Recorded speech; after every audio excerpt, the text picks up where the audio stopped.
I mentioned Lucy, and you had an opportunity to help bring this to life, Yeah. which was something really special. When did this appreciation for Lucille Ball, I Love Lucy, and really anything related to Lucille Ball start for you? Was it as a kid? Was it early on when you were watching it on good Very. old Channel 5, WNEW New Yes, York, that like was we the one. watched it That was the one. too? Yeah.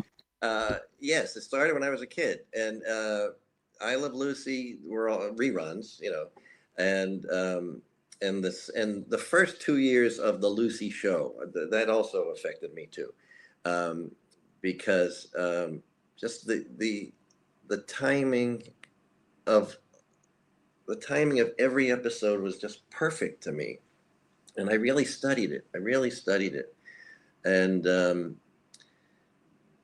I learned later that the Bob and Madeline, who I said got to be friendly with during that when we found the I Love Lucy pilot, um, they told, they were great. They told me they did 39 episodes a year the first 2 years as writers, with 2 weeks off at Christmas time. That's it, and no writing staff, just the two of them. And I said, how did you do all that by yourselves? And they said, well, we didn't have a choice. I said, okay. And I said, and you keep saying you went home at 5 o'clock at night for dinner? And she said, oh yeah. If you have to stay past 5 o'clock to do this, you shouldn't be doing it at all. It's like, wow. And nowadays people stay till 3, 4 o'clock in the morning with a crew of 20 people at a table trying to rewrite these things. They didn't do that. And they're classic episodes. But after 2 years, they brought in Bob Weisskopf and Bob Schiller to write as well. But it's still only four people doing all those shows. So I studied it. I copied and stole from them as much as I possibly could. And when I had just started work for Grant Tribune, a small production company. We were in development with them. And Bud Grant, who was president of CBS, came into our office and he said, I just found something. And I said, what? He said, I found the I Love Lucy pilot. I said, the pilot? No one's ever seen that. And he said, I know. And I said, where did you find it? He was at a Thanksgiving dinner with a woman who was married to a world famous clown named Pepito the Clown. And he was the man who put Lucy and Desi's vaudeville act together so they could tour the country to prove that they were acceptable to the CBS people as a married couple, which is obscene, but they had to do that to sell the show. Uh, and they used their own money. They filmed this pilot themselves. Bob and Madeline wrote it with Jess Oppenheimer, who produced it, and they had two copies. One went to CBS and one went to Pepito the Clown, who guest starred in the pilot. Well, his wife had no idea what she had. And during this Thanksgiving, right after Thanksgiving dinner, she started showing home movies and Bud was there. And he said, all of a sudden, the I Love Lucy pilot comes on. She had been keeping it in a tin underneath a bed in the guest room somewhere and didn't know what she had. So he came in. He said, "Do you want to produce this as we got to get this on the air. Do you want to produce it?" And before I could even answer, Jane answered for me. She said, "The answer is yes," because she said Billy's going to say yes, and I don't have a choice. So we're doing it. He's So, in. so we then took the thing to CBS, and they said, "Oh, great! I'm glad you have it.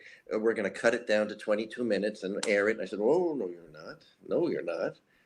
This is a historical piece of footage. You're not touching this." And they said, "Well, it's not a half hour. It's not an hour. It's in the middle." And I said, "Yeah. So give me an hour. We'll do a special, and we'll introduce the footage, and it'll be the first time anybody gets to see it."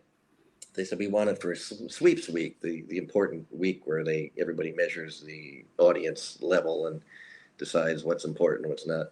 And they said we would need it in 2 weeks. I said, you'll have it in 2 weeks. I said, what? They said, what are you going to do? I said, I'll get footage from Lucy and from Desi, to tell the story of how they put the whole show together, because I knew all the interviews that they had done in my head anyway, and I said, we'll get Bob and Madeline to answer some questions, and we'll put that together. That'll be the hour. And they said, well, you can't do that in 2 weeks. I said, yes, I can.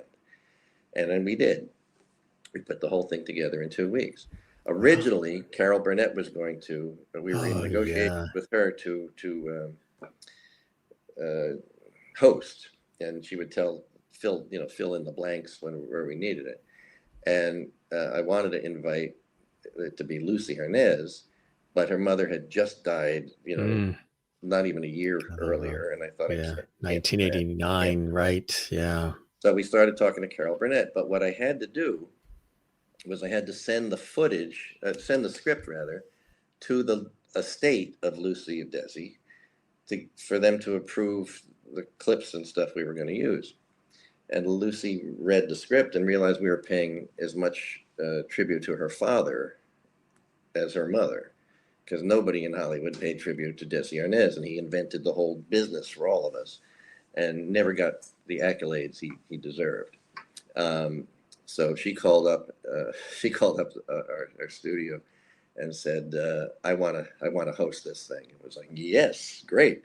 So she came in, we rebuilt the I Love Lucy set, and she narrated from there, and she was lovely, and it was great. It was the #1 show for the year on CBS, and they got us an Emmy nomination, which was cool. That is really, and being such an admirer of everything Lucille Ball and her incredible talent, and to see that people really responded to that in the way that they did, Billy, must have been a real feather in the cap, huh? It really was, and just to see, everybody said, you're upset you didn't win the Emmy. I said, yeah, but I said the important part for me was watching the I Love Lucy heart close at the end of the episode with my name in it. that was big enough for me. Absolutely.